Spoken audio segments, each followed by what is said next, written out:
વચનામૃત ગઢડા પ્રથમ 41.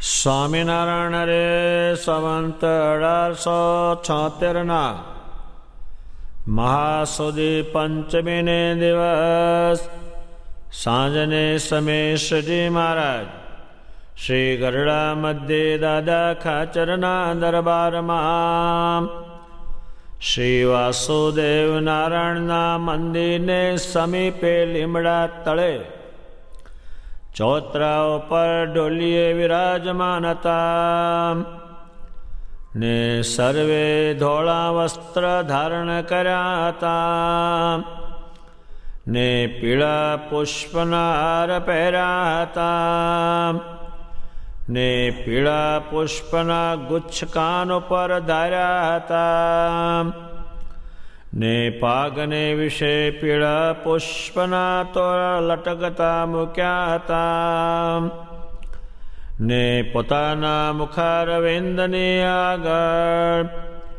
મુનિ તથા દેશ દેશના હરિભક્તની સભા ભરાઈને બેઠી હતી. પછી શ્રીજી મહારાજ બોલ્યા છે, પ્રશ્ન ઉત્તર કરો.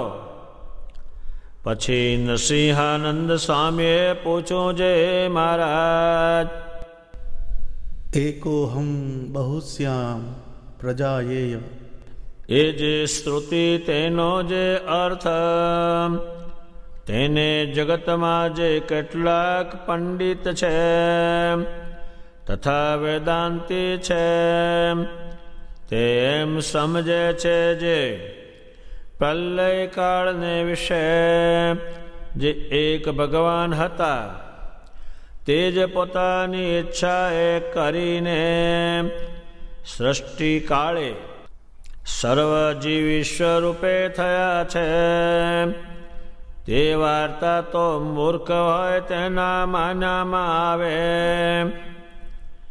ને અમારે તો તમારો આશરો છે એટલે એ વાતની ઘેડ બેસતી નથી અને અમે તો એમ સમજીએ છીએ જે ભગવાન તો અચ્યુત છે તે ચવ્વીને જીવ ઈશ્વર રૂપે થાય નહીં માટે એ શ્રુતિનો જે અર્થ તે તો તમે કહો તો યથાર્થ સમજાય.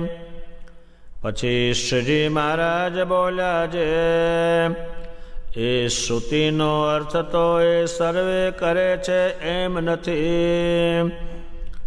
એનો અર્થ તો બીજી રીતે છે તે વેદ સ્તુતિના ગદ્યમાં કયો છે જે સ્વકૃત વિચિત્ર યોનિષો વિષન્નૈવ હેતુતયા તરતમતશ્ચકાસ્ત્યનલા વસ્ત્વકૃતાનુકૃતિઃ. એનો અર્થ એમ છે જે પુરુષોત્તમ ભગવાને પોતે કરી એવી જે નાના પ્રકારની યોનિઓ તેમને વિશે કારણપણે અંતર્યામી રૂપે કરીને પ્રવેશ કરીને ન્યૂનાધિક ભાવે પ્રકાશ કરે છે. તેની વિગતિ જે અક્ષરાતી તેવા જે પુરુષોત્તમ ભગવાન તે સૃષ્ટિ સમયને વિશે અક્ષર સામે દ્રષ્ટિ કરે છે ત્યારે તે અક્ષરમાંથી પુરુષ પ્રગટ થઈ આવે છે. પછી તે પુરુષોત્તમ જે તે અક્ષરમાં પ્રવેશ કરીને પુરુષને વિશે પ્રવેશ કરે છે ને પુરુષ રૂપે થઈને પ્રકૃતિને પ્રેરે છે. એવી રીતે જેમ જેમ પુરુષોત્તમનો પ્રવેશ થતો ગયો તેમ તેમ સૃષ્ટિની પ્રવૃત્તિ થઈ અને પછી તે પ્રકૃતિ પુરુષ થકી પ્રધાન પુરુષ થયા અને તે પ્રધાન પુરુષ થકી મહાતત્વ થયો ને મહાતત્વ થકી 3 પ્રકારનો અહંકાર થયો ને અહંકારથી ભૂત વિષય ઇન્દ્રિયો અંતઃકરણ અને દેવતા તે થયા ને તે થકી વિરાટ પુરુષ થયા ને તેની નાભી કમળમાંથી બ્રહ્મા થયા તે બ્રહ્મા થકી મરીચ્યાદિક પ્રજાપતિ થયા ને તે થકી કશ્યપ પ્રજાપતિ થયા તે થકી ઇન્દ્રાદિક દેવતા થયા ને દૈત્ય થયા અને સ્થાવર જંગમ સર્વે સૃષ્ટિ થઈ અને પુરુષોત્તમ ભગવાન જે તે સર્વેમાં કારણપણે અંતર્યામી રૂપે પ્રવેશ કરીને રહ્યા છે પણ જેવા અક્ષરમાં છે તેવી રીતે પુરુષ પ્રકૃતિમાં નથી ને જેવા પુરુષ પ્રકૃતિમાં છે તેવા પ્રધાન પુરુષમાં નથી ને જેવા પ્રધાન પુરુષમાં છે તેવા મહાતત્વાદિક 24 તત્વમાં નથી ને જેવા 24 તત્વમાં છે તેવા વિરાટ પુરુષમાં નથી ને જેવા વિરાટ પુરુષમાં છે તેવા બ્રહ્મામાં નથી ને જેવા બ્રહ્મામાં છે તેવા મરીચ્યાદિકમાં નથી ને જેવા મરીચ્યાદિકમાં છે તેવા કશ્યપમાં નથી ને જેવા કશ્યપમાં છે તેવા ઇન્દ્રાદિક દેવતામાં નથી ને જેવા ઇન્દ્રાદિક દેવતામાં છે તેવા મનુષ્યમાં નથી ને જેવા મનુષ્યમાં છે તેવા પશુ પક્ષીમાં નથી એવી રીતે પુરુષોત્તમ ભગવાન જેતે તારતમ્યતાએ સર્વમાં કારણપણે અંતર્યામી રૂપે કરીને રહ્યા છે જેમ કાષ્ટને વિશે અગ્નિ રહ્યો છે તે મોટા કાષ્ટમાં મોટો અગ્નિ રહ્યો છે ને લાંબા કાષ્ટમાં લાંબો અગ્નિ રહ્યો છે ને વાંકા કાષ્ટમાં વાંકો અગ્નિ રહ્યો છે તેમે પુરુષોત્તમ ભગવાન છે તે જે દ્વારે જેટલું કાર્ય કરાવવું હોય તેને વિશે તેટલી સામર્થ્ય યુક્ત થતા રહે છે અને અક્ષર ને પુરુષ પ્રકૃતિ આદિ સર્વેને વિશે પુરુષોત્તમ ભગવાન અંતર્યામી રૂપે રહ્યા છે પણ પાત્રની તારતમ્યતાએ કરીને સામર્થ્યમાં તારતમ્યપણું છે એવી રીતે એક પુરુષોત્તમ ભગવાન છે તે અંતર્યામી રૂપે કરીને એ સર્વને વિશે પ્રવેશ કરીને રહ્યા છે પણ જીવ ઈશ્વરપણાને પોતે પામીને બહુ રૂપે નથી થયા એવી રીતે એ શ્રુતિનો અર્થ સમજવો. ભગવાન સ્વામિનારાયણને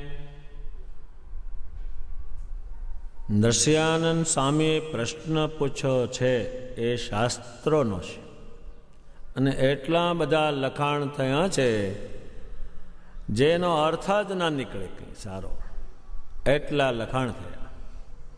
પણ આ મૂર્તિમાન ભગવાન છે એટલે એ જ જાણે કે આ ખોટો અર્થ આ થાય જ નહીં, એ જાણે. બીજો કોઈ જાણે નહીં, તમામ લખાણને ભાલી આપે બરાબર છે, એટલે એને ખબર નથી. ત્યારે નરસિંહાનંદ સ્વામી સજીમાને શું પૂછે છે? એ શું કહે છે કે આ કેટલાક જે પંડિતો છે, એટલે જે શબ્દોને જાણકાર છે થોડા, અને વેદાંત એટલે વેદને જાણનારા છે, એ એમ કહે છે કે આ સૃષ્ટિનો આખીનો પ્રલય થાય એટલે લય થઈ જાય, એટલે બંધ થઈ જાય હાવ. અને જ્યારે એને પાછું સર્જન કરે ત્યારે તે જીવ જે છે એ ઈશ્વર છે બધા, એવું કહે છે. જો બધા ઈશ્વર હોય તો આ જગત છે એ ચાલે કેવી રીતે? એક ઈશ્વર કહે છે આમ કરો ને બીજો ઈશ્વર કહે છે આમ કરો. ત્યારે દુનિયામાંની એક પ્રવૃત્તિ ચાલે છે, માણસને જ ઈશ્વર માને છે. ત્યારે ભગવાન સ્વામિનારાયણ એ પ્રશ્નને સાંભળીને એ કહે છે, અને નરસિંહાન સ્વામી કહે છે આ વાતની અમારે ઘેડ બેસતી નથી, અમારે તમારો આશરો છે. ત્યારે જીવ છે તે ભગવાનનો આશરો કરે, જેમ હનુમાનજી છે તે રામનો આશ્રય કર્યો છે, ત્યારે ઉડ્યા છે. પણ ભગવાનના આશરા વગર કોઈ કાંઈ કરી શકતું નથી. ત્યારે આપણા સંતો અને ભગવાન પોતે અક્ષરધામમાંથી અનંત કોટી મુક્તો લાવ્યા, એને આ સ્વરૂપ ઓળખાવ્યું. આ દેહ છે એને જે બનાવટ છે અને એમાં રહે છે ઈશ્વર છે, અને બીજો કોણ બનાવે? જીવ તો બનાવી શકતો નથી. અત્યારે જેમ આપણો દેહ છે, આપણો હાડકું ભાંગ્યું તો આપણે બનાવી શકતા નથી, એટલે જીવ નથી, એ ઈશ્વરનું ઈશ્વર છે આ. અને આ જગતમાં આવા લખાણો થઈ ગયા છે, કારણ કે આ જગત છે પુરુષોત્તમના સંબંધ વગરનું, એટલે આ તરત જ ગ્રાહ્ય કરે. એવા માણસો બી થયા, જેમ રાવણે આખી લંકા બાંધી સોનાની અને સ્વર્ગમાં જવાનું કરેલું, એટલે રામને નહીં માનેલા. શ્રી કૃષ્ણજી સામે હતા, દુર્યોધન જે લડવા આવ્યો તેના જેવા જ હતા એમ માની લડવા આવેલો છે.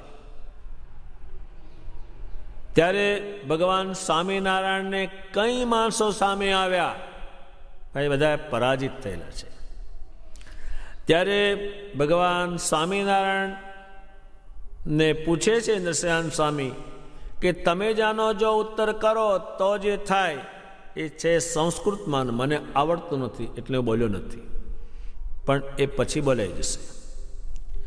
ત્યારે ભગવાન સ્વામિનારાયણને પૂછવામાં આવે, તારા આ કોણ આ બ્રહ્માંડમાં જાણે આ વાત? અને તો મોટા ભાગની આ પ્રવૃત્તિ થયેલી છે, જાત જાતની સાધનાઓ કરીને કરેલું છે, એટલે આને માને છે. હજુ આ દિન સુધી અમુક દેશોમાં રામને માનવાની ના પાડે છે, રાવણને માનવાનું કહે છે. આ દિન અત્યારે પણ એ કેમ કે છે તો કે એ તો જબરજસ્ત હતો અને રામે એને દગો કરીને માર્યો. હજુ એક દેશમાં રામને ના માને, રાવણને માને. બળિયો રાવણ, એને કઈ સાધના કરી, કયું તપ કર્યું, કોના ઉપર કર્યું, એના પણ લોકો દ્રષ્ટાંત મેળવે છે. આ માને નહીં, બાવાની માથાકૂટ છે આ દુનિયામાં. એટલે નરસિંહાન સ્વામી કહે છે મહારાજ અમને આ ઘેડ બેસતી નથી, કારણ કે આ માણસને ઈશ્વર કહેવાય એટલે પણ માનેલા છે દુનિયામાં. અત્યારે બહુ લોકો કહે છે ને આમાં અખંડ ભગવાન રહે છે ને આને કરો બધું થઈ જાય, એવું આજે પણ ચાલે જ છે. એ બંધ જ પડ થાય નહીં, કાંઈ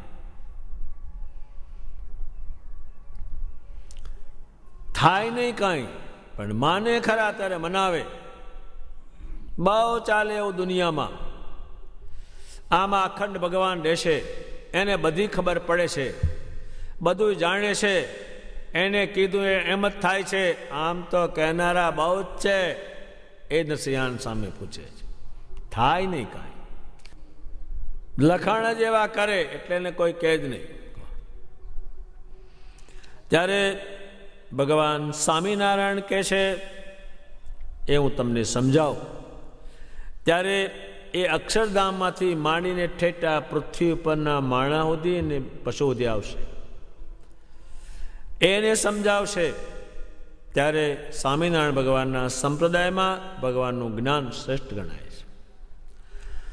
ત્યારે ભગવાન સ્વામિનારાયણ અક્ષરધામમાં રહે, ત્યાંથી એને સર્જન કરવું હોય ત્યારે એ અક્ષરધામમાં પોતે દ્રષ્ટિ કરે, અને ત્યાં બેઠા હોય અક્ષર મુક્તો બધા અક્ષરધામમાં, એની સામે દ્રષ્ટિ કરે. જેની સામે દ્રષ્ટિ કરી આવે કે જાઓ તમે આ બ્રહ્માંડનું સર્જન કરો, એમાં પ્રવેશ કરે. પછી દેવતાઓમાં કરે, ઉતરતા ઉતરતા ઉતરતા ઠેઠ એ માણસમાં આવ્યા અને પશુમાં આવ્યા. પણ એ તારમ્યતા એ રે, દેવતાઓમાં આટલી શક્તિ મૂકે, એમાં એટલા રે, મનુષ્યમાં આટલા રે, પશુમાં આટલા રે. ત્યારે એ ભગવાને સમજાયું. એમાં એક દ્રષ્ટાંત એમને દીધું વિજ્ઞાનથી, કે જેમ લાંબુ કાષ્ટ હોય એમાં લાંબો અગ્નિ રહે, વાંકા કાષ્ટમાં વાંકો અગ્નિ રહે. જેટલું મોટું હોય એ પ્રમાણે તેમાં રહે. નાનો કાષ્ટનો લાકડો હોય તો નાનો અગ્નિ રહે. એમ ભગવાન જેટલા મોટા એમાં એટલા રહે. એમ કરતા કરતા કરતા આ પૃથ્વી પર એક પશુમાં આ પ્રમાણે પશુમાં રહ્યા. પશુને બીજી ખબર ના પડે, પણ જીવવાની ખાવાની એવી બધી એને ખબર પડે. ત્યારે ભગવાન સ્વામિનારાયણ જેને દ્વારે જેટલું કામ કરાવવું હોય તેટલું કામ કરે, તેમાં તેટલા રહે, અને એ બધાએ પરમેશ્વરનું ભજન કરે. ત્યારે ભગવાન સ્વામિનારાયણ આ પૃથ્વી ઉપર અક્ષરધામમાંથી સીધા પધાર્યા એટલે પુરુષોત્તમનો જોગ થાય, ને તો એનો જોગ જ ન થાય કોઈ નહીં. એટલે નંદ સંતોએ કહ્યું કે આ પુરુષોત્તમ પધાર્યા, નહોતી દીઠી નહોતી સાંભળી એવી પ્રગટાવી પુનિત પુરુષોત્તમ પ્રગટી, કળશ ચડાવ્યો કલ્યાણનો. એ કેમ એને હજારો રીતે ગાયું અને પુરુષોત્તમ નારાયણને સમજાવ્યા, એનું કારણ અક્ષરધામમાંથી જીવોના કલ્યાણ માટે આ બ્રહ્માંડ ઉપર પ્રગટ થયા ત્યારે એમને જોયા. એટલે આપણા નંદ સંતો એ કહ્યું કે આ બધું મૂકીને આ તો પુરુષોત્તમ પધાર્યા છે, તેની ઉપાસના કરો, તેનું ભજન કરો, તેમનું જ્ઞાન સાંભળો. ભગવાન સ્વામિનારાયણની પાસે જેની પાસે એમને કામ કરાવવું હોય તેટલી સામર્થ્ય તેમાં મૂકે. જેમ ગોપાળાનંદ સ્વામી પાસે કામ કરાવવું હતું તેમાં સામર્થ્ય મૂકી અને એ પાત્ર બને. આ ભગવાનનું સ્વરૂપ અને ભગવાનનું જ્ઞાન જેનામાં રે એ પાત્ર હોય તો રે, નહીતર એ રે નહીં. અત્યારે કોઈ વસ્તુ કશું રાખવું હોય તો એનું પાત્ર બનાવવું પડે છે. દૂધ રાખવું હોય તો એનું પાત્ર હોય તો રે, નહીતર એ રહેશેમાં. તેમ ભગવાન સ્વામિનારાયણ અક્ષરધામમાં રે, ત્યાં ભગવાનના ધામમાં જે રહેશે એ પણ ભગવાનના યોગથી શક્તિ પામેલા છે. આ બ્રહ્માંડમાં જે શક્તિને પામ્યા તે પણ પુરુષોત્તમ થકી પામ્યા. એટલી પામ્યા છે કે ઇન્દ્ર જોડે વાતો કરવા જાય આપણા સાધુઓ. એક શેને કારણે પામ્યા? એ પુરુષોત્તમને કારણે પામ્યા. ભગવાન સ્વામિનારાયણે એ જે શબ્દો છે જેનો અર્થ જ ના નીકળે, એ ખોટો નીકળે, તો ભગવાનને એ સમજાયું કે અક્ષરધામથી માંડીને આ ઠેઠ અનંતકોટી બ્રહ્માંડ સુધી આ ગણિત છે અને એ ગણિત જ લાગુ પડે. ત્યારે ભગવાન સ્વામિનારાયણે કહ્યું છે, અનંતકોટી બ્રહ્માંડનો પતિ છું, સર્વે અવતારનું કારણ છું, એ કયું છે એ છે એટલે કયું છે, અને બીજો કોઈ કરી શકે નહીં અને કહી શકે નહીં. ભગવાને આ બધું જ કરી બતાવેલું છે. એટલે આ સ્વામિનારાયણ ભગવાનના સંપ્રદાયમાં પુરુષોત્તમની ઉપાસના, પુરુષોત્તમનું ભજન, પુરુષોત્તમનું જ્ઞાન, પુરુષોત્તમના મંદિર અને પુરુષોત્તમના સાધુ, એ બધું એમના સંપ્રદાયમાં છે. અત્યારે આ બ્રહ્માંડના કોઈ તમને કંઈ ન કહે, એ શેને કારણે ન કહે, એ આ પુરુષોત્તમે કહ્યું છે એટલા જ માટે. એ વાત એમણે નરસિંહાન સામે જે વાત પૂછી ભગવાનને, એ વાત એમણે પૂરેપૂરી સમજાવી. અને આ બ્રહ્માંડમાં એ જ ગણિત છે. આપણા બધાએ સાધુઓ, ધર્મવંશી, એ બધા અંતકાળે સ્વામિનારાયણ સ્વામિનારાયણ કરીને પધાર્યા છે શ્રીજી મહારાજ, અને ધામમાં એ પુરુષોત્તમને કારણે ભગવાન સ્વામિનારાયણ આખા બ્રહ્માંડોની વાત સમજાવી. આટલી જ સામર્થ્ય, એમાં વધારે નહીં, આટલી જ. અત્યારે માણસમાં આટલી જ સામર્થ્ય, પશુમાં આટલી જ, આગળ વધારે નહીં. એમ ભગવાન સ્વામિનારાયણ સૌથી જુદા છે અને અંતર્યામી સૌમાં રહ્યા છે, અને એ પ્રમાણે મૂર્તિમાન કામ કરે છે. અત્યારે હરિભગતમાં જે ફેરફાર થાય, કંઈ થાય, એનું કારણ એનું પાત્રનું પ્રમાણ ઓછું છે. ત્યારે આ વિષયમાં તો અસંખ્ય વાતો લખાણી છે અને પુરુષોત્તમની લખાણી છે. નિષ્કુળાનંદ સ્વામી આખો પુરુષોત્તમ પ્રકાશ નામનો ગ્રંથ કર્યો છે. તેમાં તો એને કંઈ સુમાર વગરનું લખ્યું છે એમના વિશે. બ્રહ્માનંદ સ્વામીએ કહ્યું છે, તમે આ જીવને ભસતા નહીં, એ તો સખી છે સરખું. તમે હરખા છો ને એ હરખો છે, એમાં કંઈ છે નહીં. આ પુરુષોત્તમને ભજજો. ત્યારે આ વચનામૃતમાં ઘણી જ મહત્વની વાત છે, પણ ઝીણી બહુ છે. અને દુનિયાના કોઈ પણ બુદ્ધિશાળી આ સાંભળેથી એ કે એમ જ છે, ફેર નથી. એટલે લાંબુ કાષ્ટમાં લાંબો અગ્નિ, મોટા કાષ્ટમાં મોટો, ટૂંકામાં ટૂંકો, વાંકામાં વાંકો, એમ ભગવાને જેવું પાત્ર હોય એવી શક્તિ મૂકી અને ત્યાં બનાવ્યા. ભગવાન સ્વામિનારાયણે સંતોને કહ્યું, તમે આ કામ મારું કરો અને સત્સંગ કરો. કરીએ મહારાજ. તમે નહીં કરો તો આ થાંભલા પાસે કરાવીશ. એને શું? એને લાકડી મારફતે સમાધિ કરાવી, એને શું? આ ઠેબો અડાડશો તો અક્ષરધામમાં જશે, આ ઠેબો અડાડશો તો બેઠો થશે. હવે આને શું લખો? ત્યારે ભગવાનની બધી ચીજ અત્યારે કિંમતી બની છે, એને કારણે બની છે. ત્યારે ભગવાન સ્વામિનારાયણે ના યોગથી જ બધા યોગ પામેલા છે. જેટલા મોટા સાધુ બન્યા એ ભગવાનને કારણે બન્યા. જેટલી શક્તિ આવી એ પાત્રતાને કારણે આવી. ગોપાળાનંદ સ્વામીએ પરચા પૂર્યા, તરત જ કહી દે કે આ શ્રીજી મહારાજથી થયું. એ બીજું ના બોલે. અને મોટા મોટા માણસોને પુરુષોત્તમ ઓળખાવ્યા, ત્યારે એ પાત્ર થયા. ત્યારે આપણે એમની કથાઓ સાંભળી છે, એમના પરચાઓ સાંભળી છે. એ વિશે આ વચનામૃત વિશે આપણા નંદ સંતોએ પુષ્કળ લખ્યું છે. એમાં પ્રેમાનંદ સ્વામીને શ્રીજીમાનો પૂરો અનુભવ છે, પાસે જ પાસે રહે છે. એ શું શું કરે છે એ પણ જોવે છે, એટલે જોઈને લખે છે.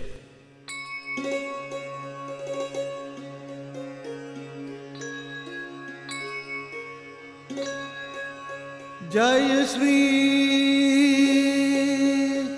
નારાયણ સર્વ કારણ સદા. જય શ્રી અક્ષરપતિ અંતરજામી.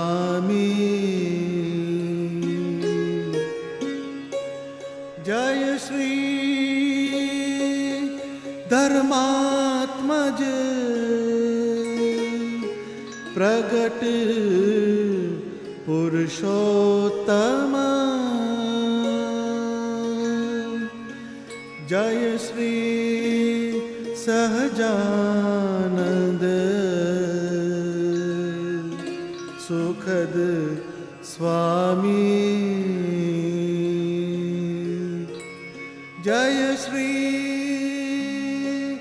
નારાયણ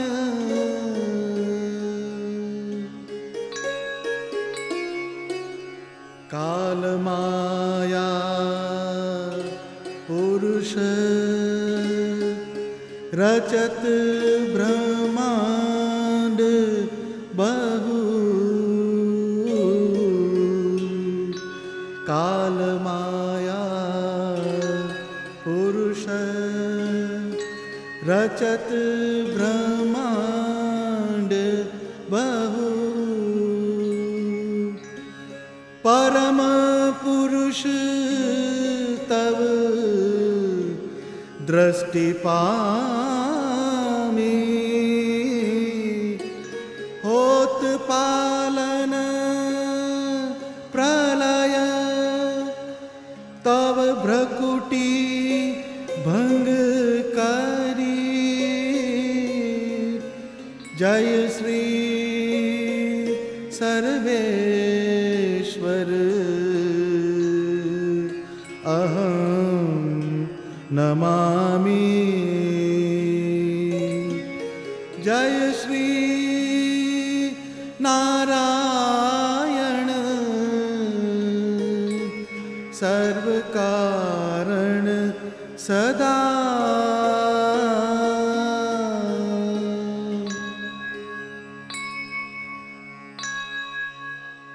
આ પ્રમાણે આપણા નંદ સંતોએ અનંત કોટી બ્રહ્માંડના પતિ કહીને જ ગાયેલા છે અને ભગવાને એ પ્રમાણે બધાને દેખાડેલું છે. જ્યારે આ પૃથ્વી પરથી ભગવાનના સંતો ગયા, હરિભક્તો ગયા, ત્યારે બ્રહ્માંડના દેવતાઓ પૂજા લઈને આવેલા છે. એને પૂજીને પછી અક્ષરધામમાં ગયેલા છે. એટલું એનું મહાત્મ છે. ત્યારે આ પ્રમાણે ભગવાન સ્વામિનારાયણે નરસિંહાનંદ સ્વામીના પ્રશ્નનો ઉત્તર કર્યો. એ નરસિંહાનંદ સ્વામીને આખા બ્રહ્માંડને સંતોષ થાય એવા ઉત્તર થયો. એવી રીતે ગઢડા પ્રથમ પ્રકરણનું 41મું વચનામૃત પૂરું થયું. સહજાનંદ સ્વામી મહારાજની જય.